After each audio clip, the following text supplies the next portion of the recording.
Hello. How's Hello. everyone doing? Thanks for joining. We are here with the January Scale Community AMA. I'm joined here by Chadwick. Please say hello, Chadwick. Hey, everyone. Thanks for joining. All right. So there's just been an absolute ton of work happening across the space, across the Scale space in particular. There's work in so many categories. And I have to tell you, we have been just overwhelmed and inundated in a positive way with questions about the product roadmap, about the product, about what's being released, what's happening. So we thought, what better way to get, anybody at any time can go read all the code, all the initiatives, all the roadmap. It's all in GitHub.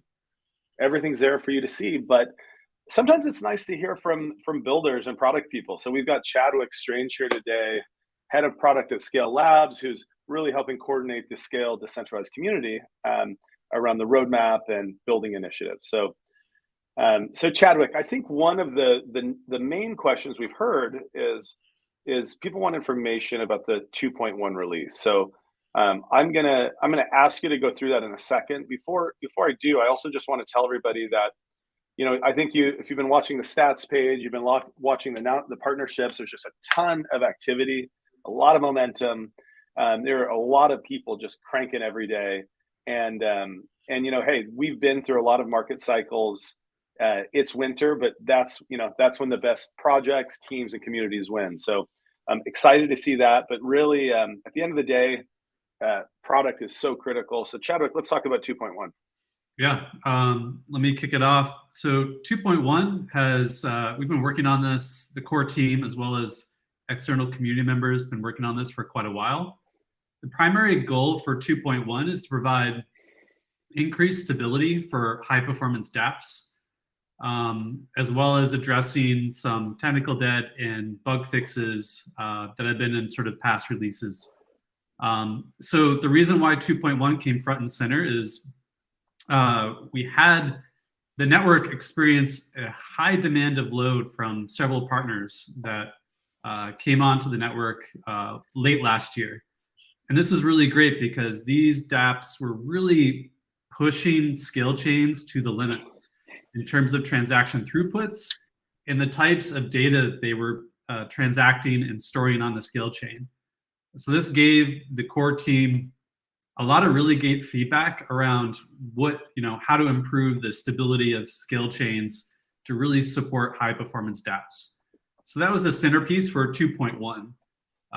The data that we got back, we identified some key fixes, some key improvements for the entire validator node infrastructure, primarily around the scale chain client, to improve its efficiency for memory allocation, as well as its general efficiency to handle massive data loads and massive transaction loads. So where we are in 2.1, we've finished the scope of this several weeks ago, and this is now within the QA and a special testing network, a QA testing network, where we're getting early feedback from these partners who are experiencing this or submitting this huge load to the network. So we'll be rapidly testing this, as well as testing other bug fixes and technical debt in 2.1. And we should have updated timelines within the next day or two, but we're looking to push out this release sometime in February to the network. And again, this is a network release where Scale network validators will have to coordinate and help orchestrate this release. And this will allow all existing Scale chain owners or Scale chain dApps to basically have all these bug fixes and improvements on their chain to go live. So it's a massive release. It involves all parts of the deep infrastructure stack. And the team is working around the clock to make sure this is QA tested and it gets pushed out to mainnet as quickly as possible. Yeah, and also when Chadwick says the team, I think it's really cool how so many people are getting engaged to test, to contribute to code, to run applications on different test environments against this new code base. It's been really cool to see the open source component of this come together. Also, I just want to say, I think the net summary for me when I hear Chadwick talk about that is it's like, okay, well, why are we adding all these things? Why is Scale adding all these things? And that's because I think Scale really knows, there's no doubt about who is our target partner, who is the target application category, what is the low hanging fruit for Scale, and what we're starting to call them are high performance dApps, HPDs. The HPD TAM or market still is small. It's blockchain gaming, Web3 social applications that need lots of throughput and transactions. Eventually, there'll be B2B applications that are running on blockchain that need really high performance. But what it all comes down to is speed and cost. Okay, you need to be able to, and there's other things that that Scale can do with like greater block sizes, greater computational throughput, as well as not just transaction throughput. There's lots of bells and whistles, but at the end of the day, how much can I process and at what cost? And Scale is, when we get into those scenarios, Scale just does amazingly well. Okay, it's a different scenario than, hey, we've got 10,000 people using decentralized finance applications, and they want to each trade $10,000 or $100,000 with each other an hour. People don't care about paying 50 cents, a dollar, even 10 cents or 5 cents a transaction, whatever. They don't care because they're doing big trades. But when you have high volume throughput, you will be absolutely crushed with an unpredictable monolithic layer one gas fee model. And so Scale just has, in my opinion, the absolute world's best answer to that, while still being able to provide security and decentralization. So you're seeing Scale step up to be even more ahead of the curve to handle the HPD market. And the HPD market still is not as often talked about. People are still talking about just TVL and DeFi users, but this new market is coming and growing, and with that Scale's TVL, you need value in these games, in applications, to help support liquidity. So that will be a natural part of this. As the network grows, you'll see TVL grow in accordance, but we're not leading with TVL. Our goal is to lead with transaction throughput and volume for the applications that need it. 2.1 is the answer for that. Just to piggyback on that, I just want to tie a bow around this sort of gas fee feature, the zero gas fee feature for Scale. There's been a lot of posts amongst other networks articulating the idea of, these other networks have lower gas fees. Well, there's a new type of model, new type of structure that this provides dApp developers, Solidity engineers. If they have lower transaction fees, they can do more things, more computational power. You can do more things in Solidity than you were restricted in a high gas fee environment like Ethereum Mainnet. But I'd say, what happens if you take that even further?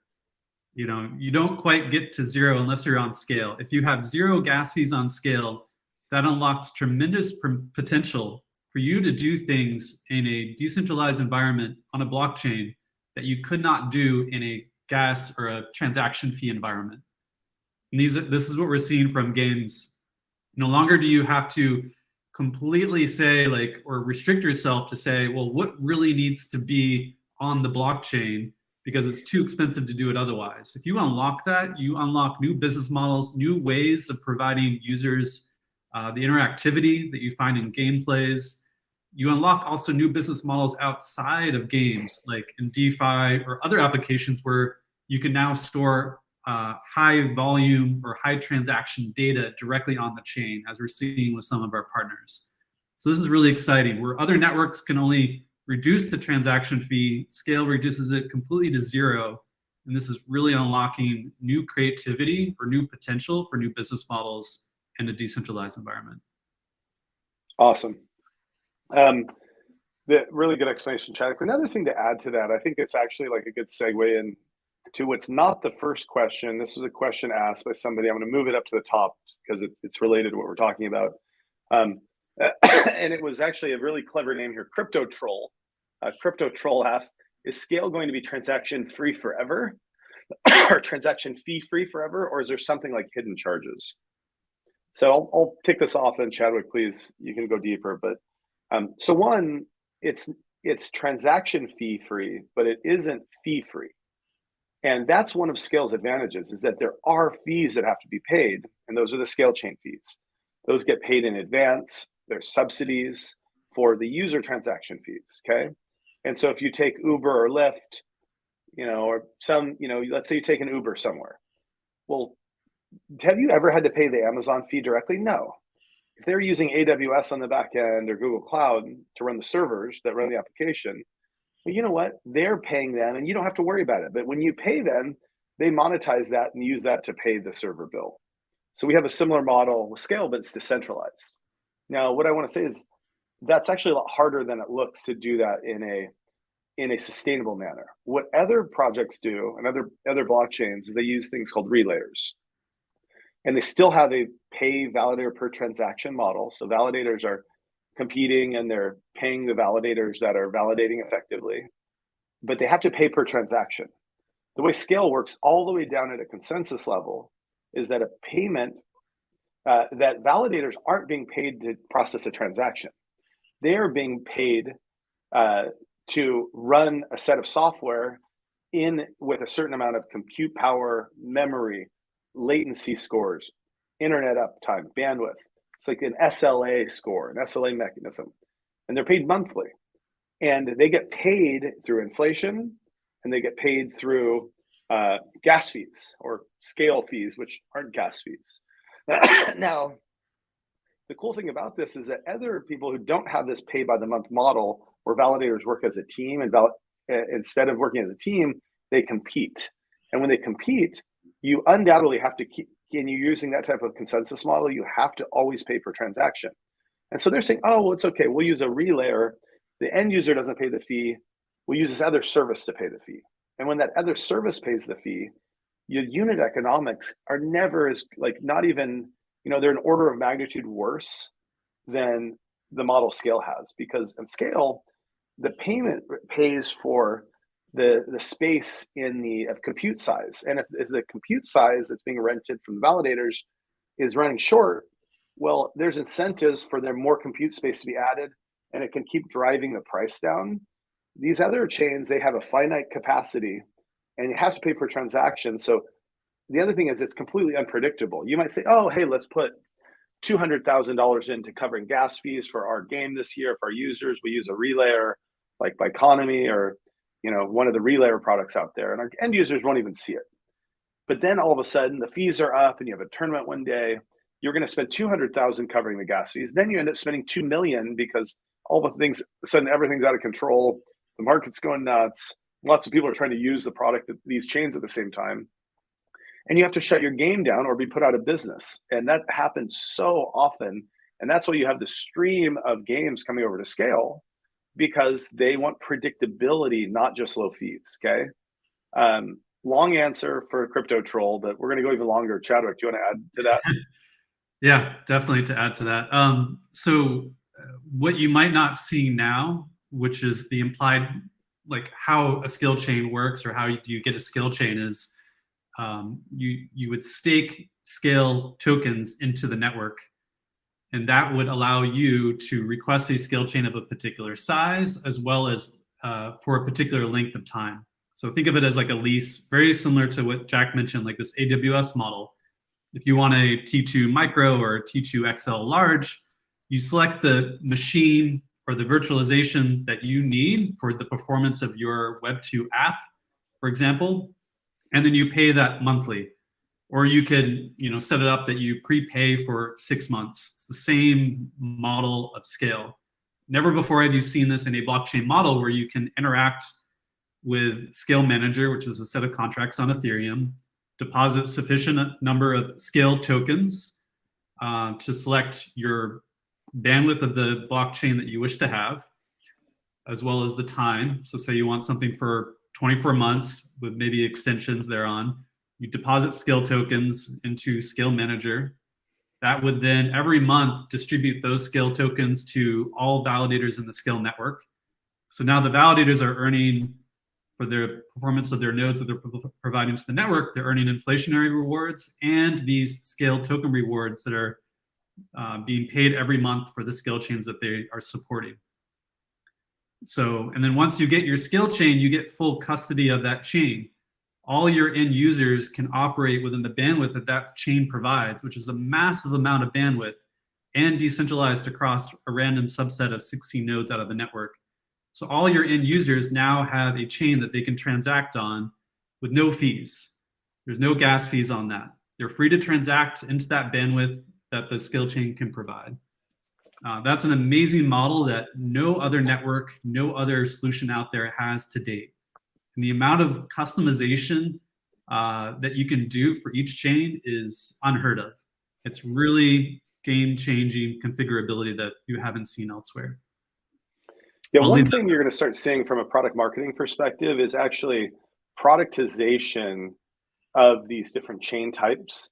At the end of the day, they're all the same technology and the same product, and it's decentralized. It's not a company selling anything. It's literally like an open decentralized enterprise software, but it's blockchain. But you're going to start seeing like a categorization. So rent a SKALE gaming chain, or get access to a SKALE, rent access to a shared community SKALE gaming community chain. And it becomes a product. At the end of the day, it's the same thing behind the scenes, but there'll be pre-configured components for gaming that have multi-transaction mode, or otherwise known as speedy game mode, that have upped gas computation block size limits, that have batch processing turned on, that have different game-specific mechanisms turned on immediately. That will, it will turn on the SKALE Oracle, so that if you have NFTs on the Ethereum mainnet, which we're calling SKALE Connect, you can, let's say you have an ape on the Ethereum mainnet, you could, the SKALE Oracle will look at who has that ape, or who has that NFT, and whoever has it on the mainnet can then go play over on the SKALE chain without needing to transfer anything. There's no custodial risk. It's literally just observing who owns it.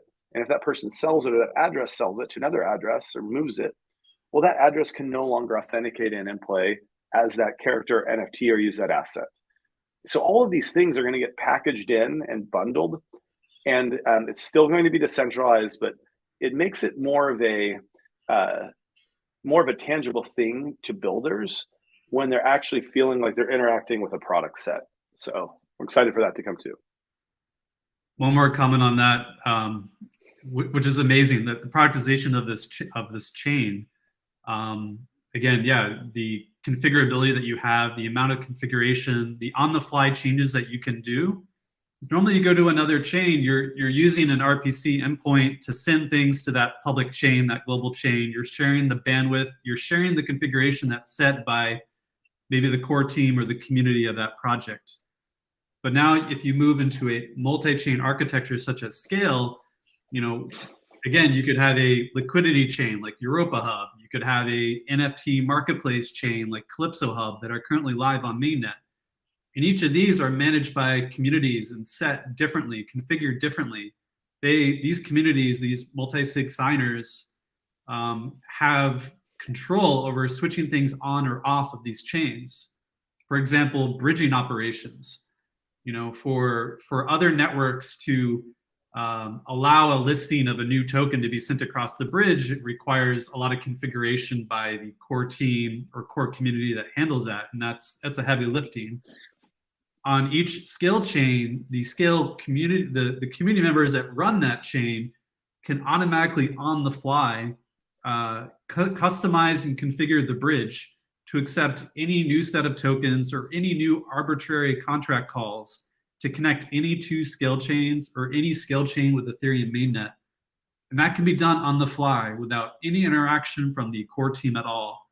This is truly a new level of decentralization and configurability that can be managed by the community.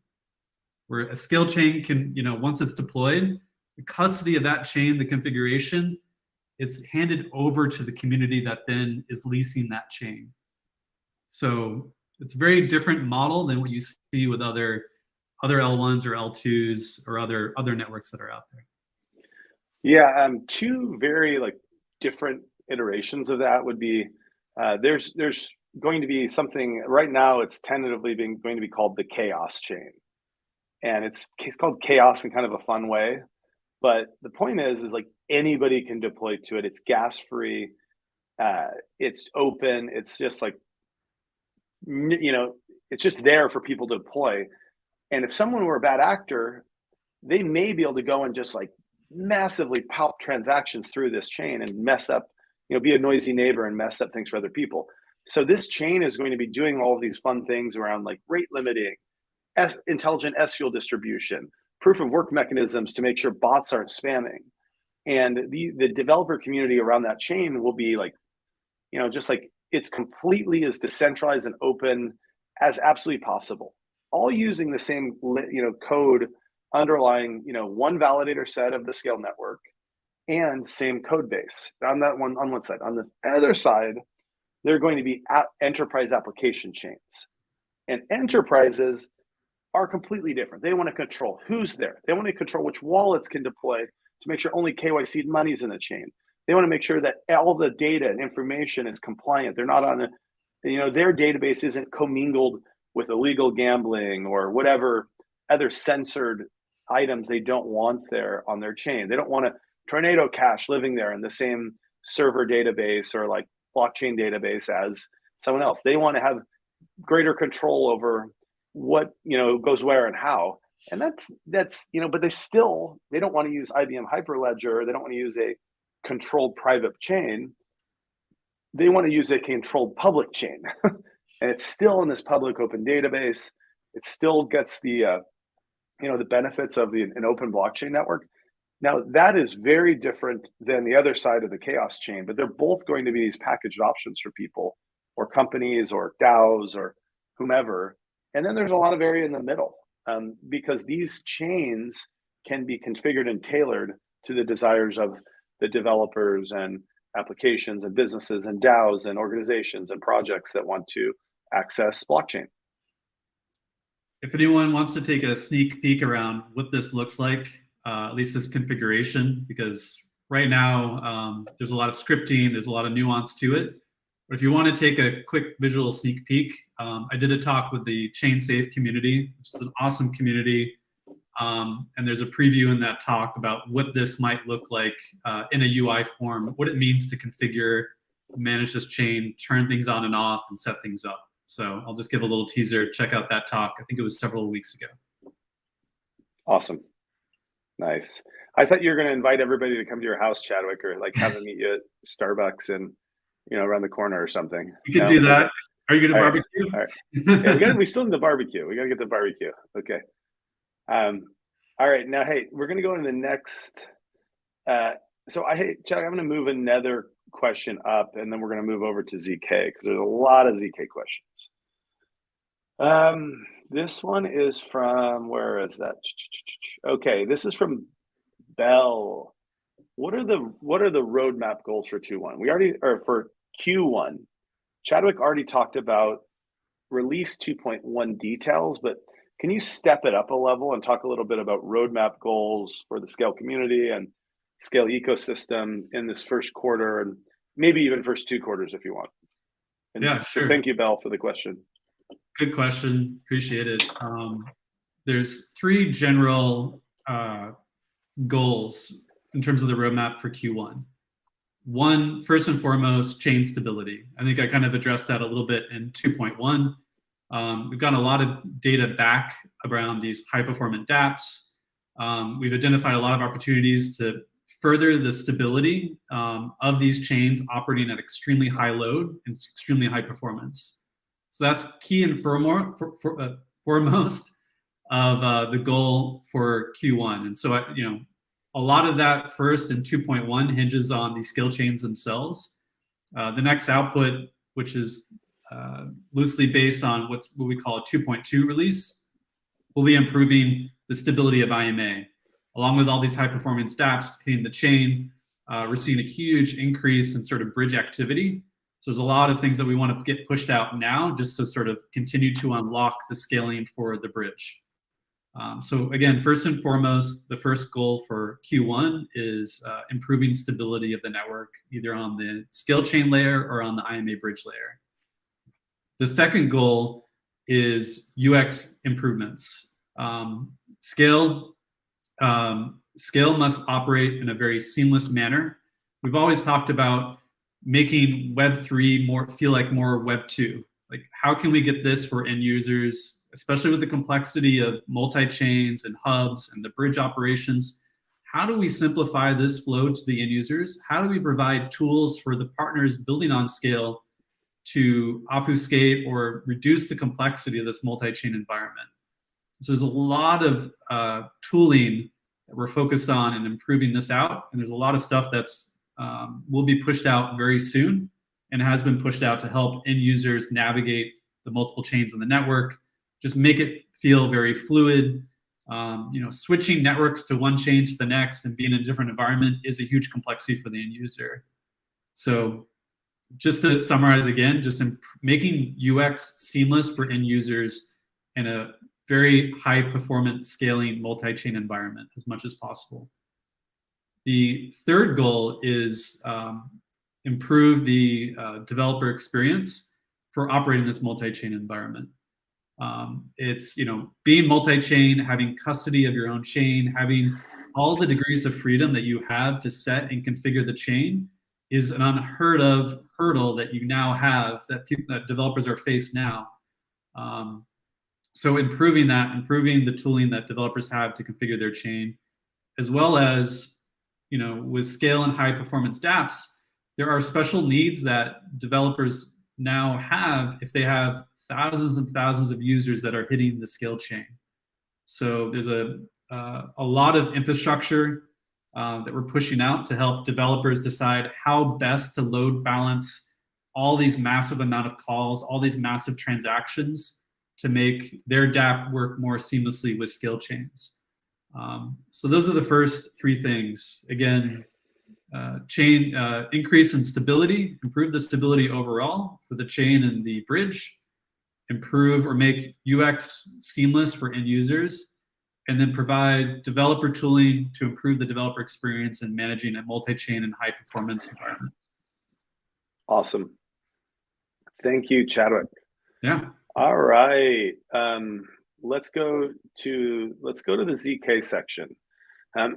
Great question from Jamie. The ZK initiative is very exciting. What are the next steps? Okay, so the first thing I want to say, I just want to set a little context on what it's like for Scale to launch a ZK compared to what it's like for some project launching something from scratch. Okay, so we have this amazing code base that's a decentralized modular blockchain network. Lots of chains, one validator set, unifying all of these chains, okay? And because we already have this, we can solve already for one of the major issues with zero knowledge proofs.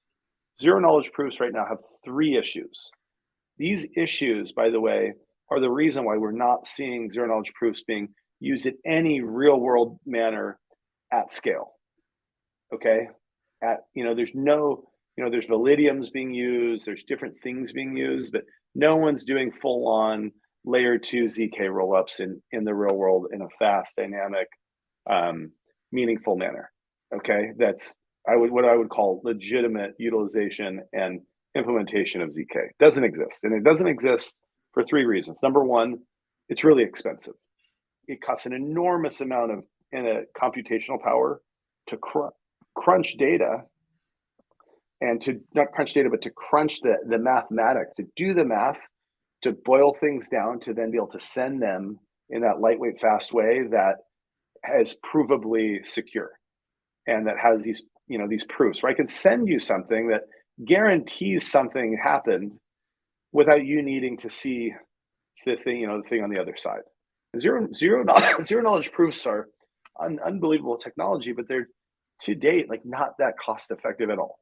The other thing is there's a lot of latency.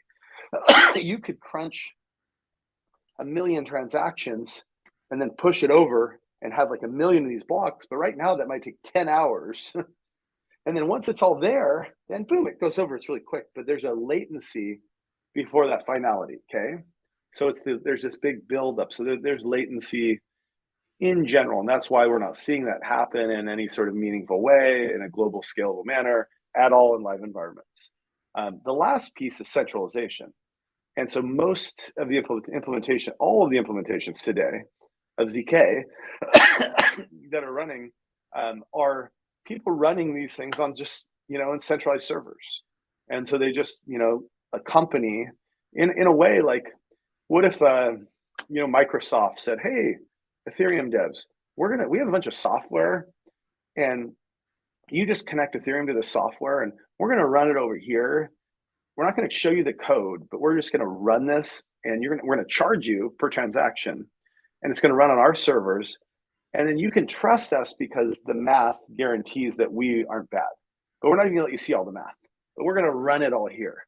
Well, that doesn't really fit the goals of Ethereum, that model, right? It doesn't fit the goals of Web3 or blockchain. Uh, and because of these issues, sorry, because of these issues, you know, we're not seeing ZK implemented. Now, Scale already has a decentralized unit. And what's going to happen is, one, there'll be a special chain that will be rolling out initially that will launch a ZK. More details will come on that as the developer community releases this stuff. And I've been warned by all the people in these different companies that, they're still figuring stuff out and determining plans. So I will let all the devs be the ones to share that, and then I will be gladly sharing everything but ultimately what's going to happen is the zero knowledge proofs in Scale will be running on chain on these different validator nodes, and then eventually running across as an option across all the different chains in the Scale network. And the thing about zero knowledge proofs, they do have extra cost, but people are going to have to pay for that using the Scale token.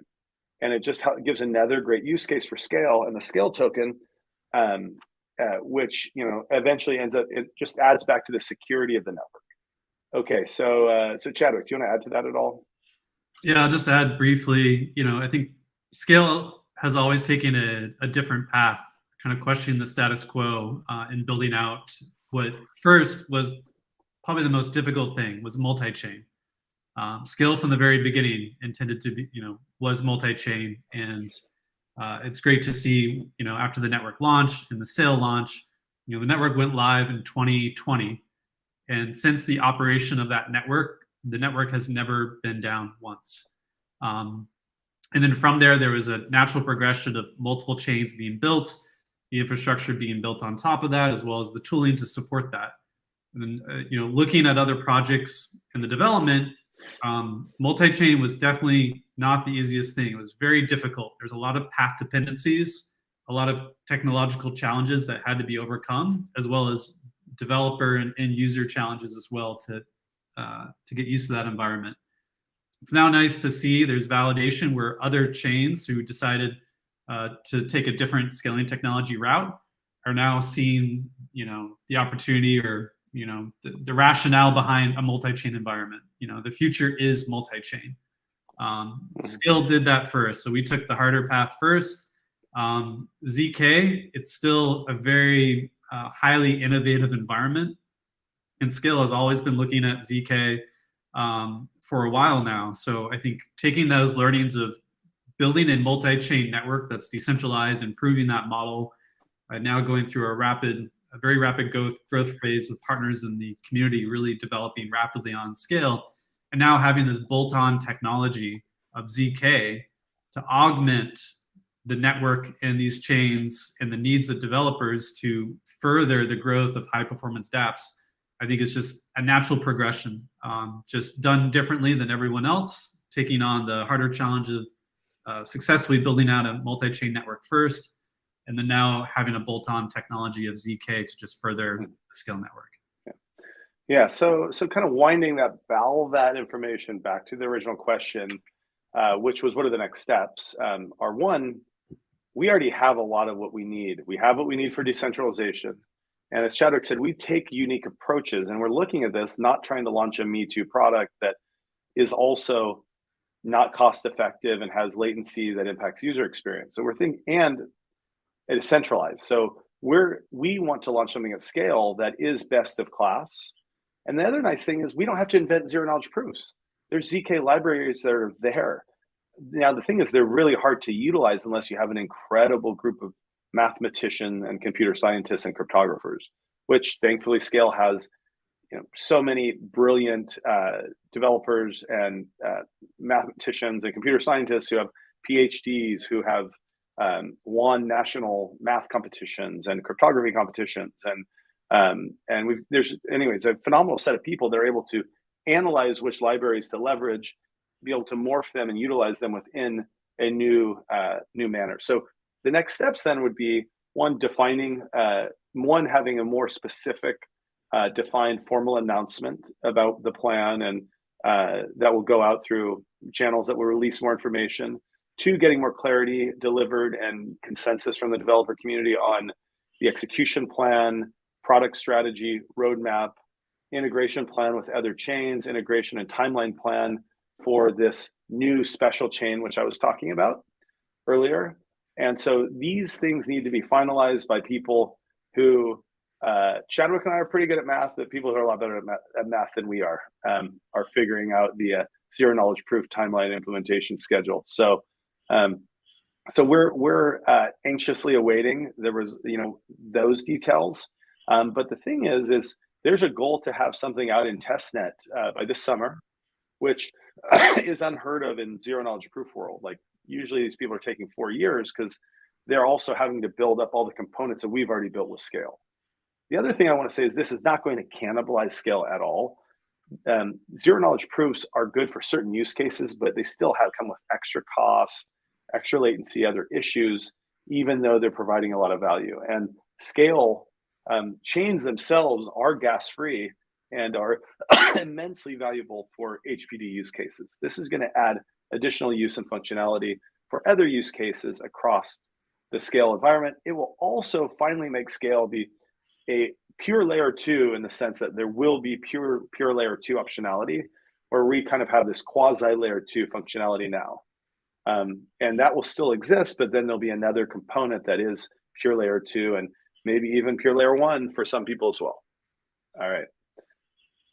Okay, next question. Okay, this is from Michael. Will ZK be available for existing Scale chains? We already addressed that, but the answer is definitely yes. Not initially on the first implementation. It will be done in the current version of the plan that I've been hearing is that it'll be easier to isolate it on a brand new chain within the Scale verse. Not, it'll be part of Scale, but there'll be a chain that gets to be the kind of launch chain. And we want to do that so that we don't want to launch something new when, there's over 300,000 active wallets since June and over 45 million transactions. And, hey, the party's just getting started. There's lots of great stuff happening. So please, we don't want to mess with that. No one wants to mess with that. We want to make sure that gets integrated to those chains in a very smooth, predictable manner that has good stability. So Chadwick, with the announcement of the ZK initiative, how this will affect the Scale architecture? That's from John. Do you want to, we've kind of addressed that. Anything else you want to say to that point? Yeah, we kind of addressed that. Again, more of the details will be released soon. But I'd say, in general, think of it as a bolt-on architecture through different stages. Again, more of the implementations those details will be released soon. Okay, so great. This is one from Flensman. Will ZK decrease the bridging costs between the ETH Mainnet and the Scale network, especially on the Europa hub through ZK rollups? So Flensman, this is a really good question. What I'll say is I think there can be some optimizations to decrease bridging on the way out, and that will just make things more predictable and just even more lean. The bridge costs have improved, but we know that on the way out, they could be improved even more. And I think you're going to see some general improvement already. But I just want to say, when you compare Scale bridging to other bridges, it is dramatically faster and more cost effective right now. Okay. The only problem is on the way out, the user has to prepay extra because it goes to a community pool to make sure that the transaction doesn't get caught if the gas fee changes, if there's some latency. The Scale Oracle is going to help make that more predictable and enable that price to be lower or more accurate on the way out. And so keep your eyes open for that. That will be an improvement there. In terms of the roll-up component, what I'd say is these are different use cases. And so it's more that the ZK will be able to be leveraged in a more pure layer 2 manner, where it's posting every transaction back to mainnet, and it will be, in terms of bridging, I think there's just going to be some different use cases and dynamics, but in general, we need to have more. How that will impact cost and how bridging will specifically work is something that's still being discussed. Again, in summary, the main announcement is when the Scale Oracle comes with that version of the Scale Oracle. Will that be 2.2, Chadwick? Yes. So we'll see lowered gas fees for bridging when that happens. Even though you pay that community pool, you can go claim that after the fact, the extra you paid. It's an extra step and it adds complexity for users. So it's going to be quicker, faster, easier, and less expensive. Just one quick note on that. The Scale bridge uses BLS threshold cryptography in order to provide that transaction across chains, which is an amazing feature not seen elsewhere, and that provides like very, very fast transaction times. Whereas traditional rollups, there's a pretty lengthy exit challenge period that can be provided, basically to challenge that exit or challenge that data. With Scale, that's all done very quickly with BLS threshold cryptography. So when you do bridge, there's not a challenge period of hours or days or weeks.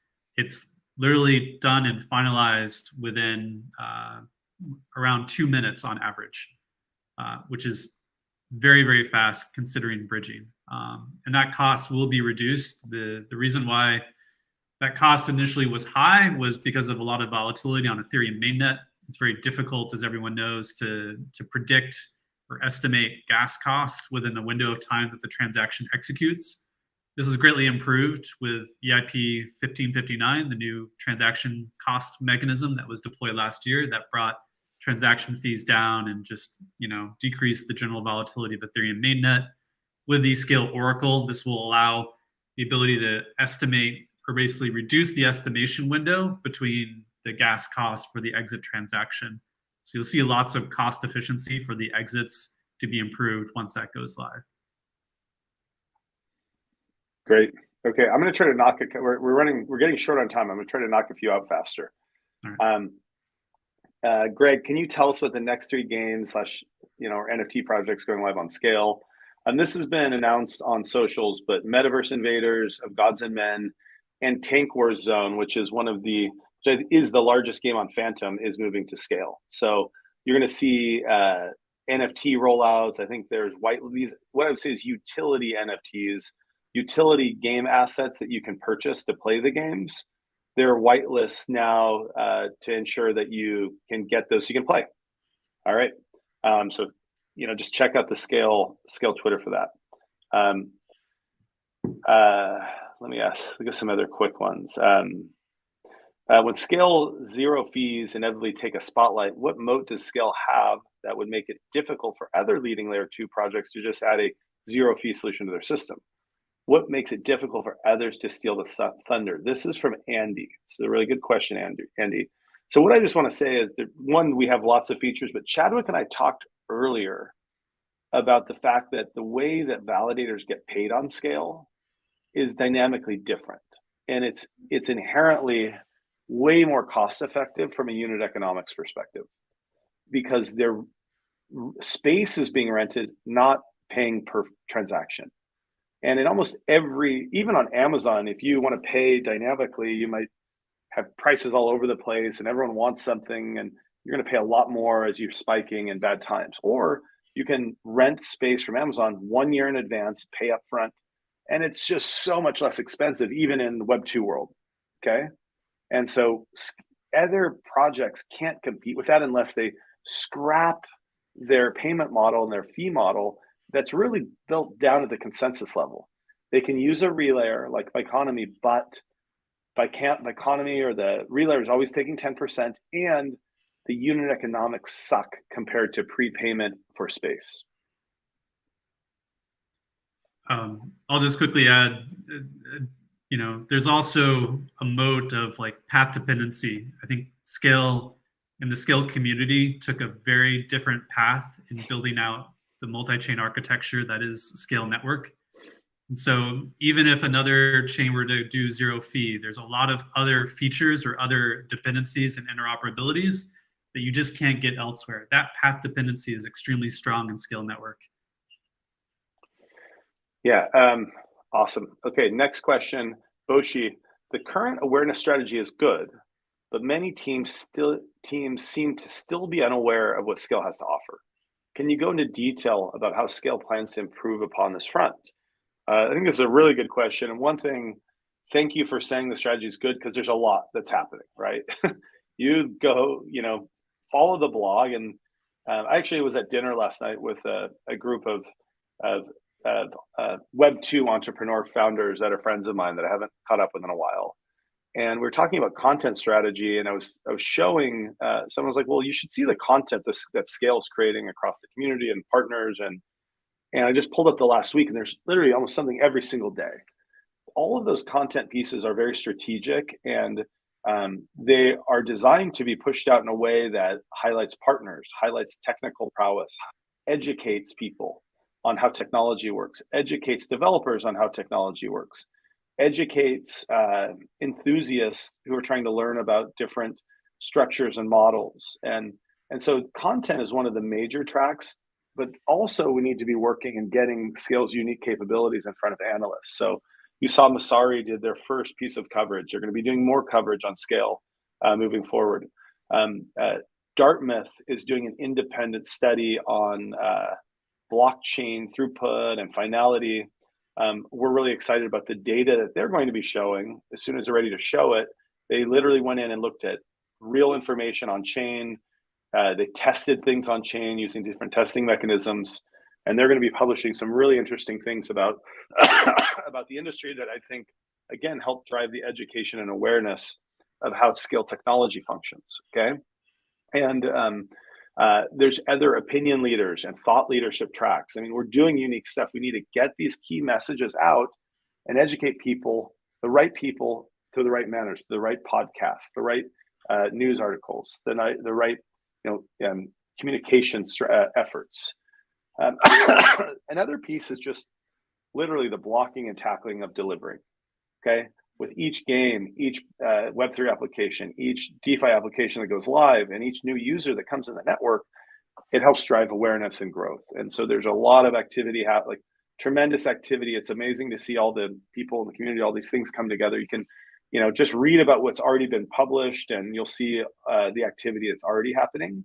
But that is, in the end, the best thing is just, helping our goal, have a mission. And the mission with the Scale project is like, let's help Ethereum developers be successful. Let's help them build invisible Web3 experiences that have an amazing user experience. Okay, let's remove friction from blockchain. Let's bring blockchain to hundreds of millions or even potentially billions of people. And at the end of the day, all these people can argue about which mousetrap's better, but who delivers, who helps developers be successful, who helps end users use apps. Those are the projects that will win. Chadwick, do you want to add to that? No, nothing to add. Nothing to add. Okay, Chadwick from Anki, Aniki. How secure is the on-chain file storage? What makes it uniquely different from centralized cloud hosting platforms?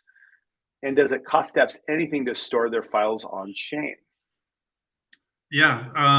So when you get a Scale chain, it comes with a native file storage layer. So every single Scale chain has this. It's provided along with the Scale tokens required to get the chain. So it's no extra fee to have this feature. It's default for all Scale chains. The thing that makes it uniquely different from centralized cloud hosting platforms is that it's decentralized. You're storing files redundantly across the 16 randomly selected nodes that the validator set, which might be randomly rotated as well. So you have this very unique, very strong decentralization redundancy of how that's stored. And it's secure. As people upload files, it gets stored into that file storage layer. There are controls and management controls about how you manage space, how you allocate storage to your users that can be controlled by the Scale chain community that runs that chain. Yeah, it's and as of now, payment is all it's in one package. You rent a SKALE chain, you get all the features.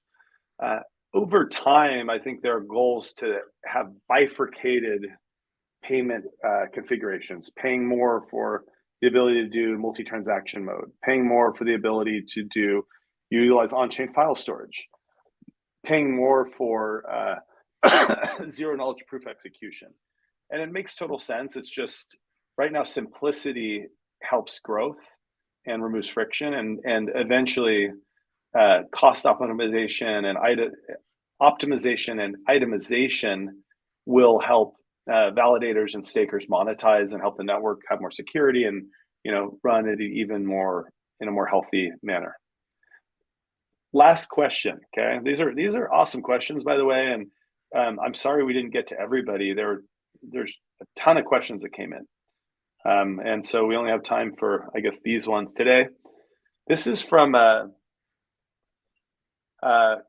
Kenichukwu.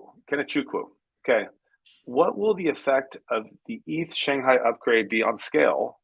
And can you throw more light on SKALE zero knowledge? And what will be the impact on SKALE? We already talked enough about zero knowledge, but Chadwick, do you want to talk at all about ETH Shanghai upgrade? Yeah, ETH Shanghai mainly addresses the withdrawals on Ethereum. As you know, Ethereum moved to proof of stake. There was a locked period where all stakers could not withdraw their stake or their rewards. So the Shanghai is basically allowing those stakers to then withdraw those rewards. That doesn't have any impact on SKALE. As always, with any Ethereum network upgrade, there are some things that are SKALE relevant. In this upgrade, there's really nothing much that's SKALE relevant. I think subsequent upgrades, there's always been discussions around new precompiles and other new functionality that the SKALE community continues to monitor and participate in those discussions. Awesome. Okay, so we're going to talk last thing here. I just want to do a little stats check-in. 304,000 users or unique wallets since last June. 32 million blocks. 46,835,000 transactions. In the last 30 days, 106,786 unique users/wallets. And in the last 30 days, 14.654 million transactions. $624 million of gas fees saved since last June. So we're doing great. I think one I'd say objection or just kind of like a naysayer perspective that I've heard from some people are, well, hey, what are these transactions? Is this Starbucks doing transactions? Is this, big DeFi? Is it Uniswap running transactions on SKALE? And what I have to say is, at this point of where the market is, it doesn't matter. One, there are tremendous games and Web3 apps that we already have running on SKALE. But what we're proving is that SKALE can process that amount of EVM across 19 EVM chains right now, like that significant of a quantity, and save 620 million of gas fees without sacrificing security or decentralization. Okay, so we're proving capability. The network is right now. It's proving what it can do, and they're great applications. There's awesome users, but the TVL and these other things are going to come. But this is really it's proving that the HPD market exists and that we can handle the load. And as more chains come by, the capacity keeps growing. As more applications deploy on the hubs, more growth happens. So I am incredibly proud of what the community's done and all the developers and all the dApp partners and the games and the Web3 apps and anybody who says that most people I think are incredibly optimistic about it, and I am, and but my whole point is it doesn't even matter. Look what's happening, and that's how we feel, and it's a huge asset when we go do partnerships to be able to point to that and let people literally look at the on-chain data and not have to trust us, to be able to open up data repositories and let them see what's happening. Also excited for that to start living on dApp Radar and other places, which is something that's being worked on. There's 19 chains, and so the format is anyways, we're close. We're really close. So I'm excited for this data to live across other interfaces. Chadwick, do you want to close? Any last thoughts from you before we wrap up? Yeah, it's just super excited about this year. There's been so much like increase in velocity and discussions around the Scale community. Please join the Discord. There's a developer channel, and I love the discussions that's happening there. Topper, hats off to you for really going deep on what things you can do, and you know, adding in new models about how to onboard users with Scale technology. So I encourage everyone, dive deep into Scale, check out our GitHub. You can follow along. Everything is there in the open to see what actively is the team working on to track 2.1 release and 2.2. You can see all of that there. There's tremendous discussions. I really love just now this like new discussions around these hubs, you know, Titan or Calypso and Europa Chains and these communities that are being built. It's just really exciting to see all these other sub communities start growing and start discoursing. So yeah, I'm really excited about this year and really pumped to see these stats continue to grow. And it just shows, you know, the strategy that we're sticking to is working. And there's tremendous growth, tremendous new potential for our high performing dApps to execute on SKALE Chains. Awesome. All right. So in closing, I just want to say thank you, everybody who's listening here today, and also just thank you to the community. There's such a great community from all over the world. There's so many great countries and cultures represented as part of SKALE. And you know, I think as part of the core team, we're just honored that that everybody's part of this mission. So hey, let's keep pushing. We'll talk to you at the next AMA next month and many times in between. Okay, everybody. Thank you. Thank you.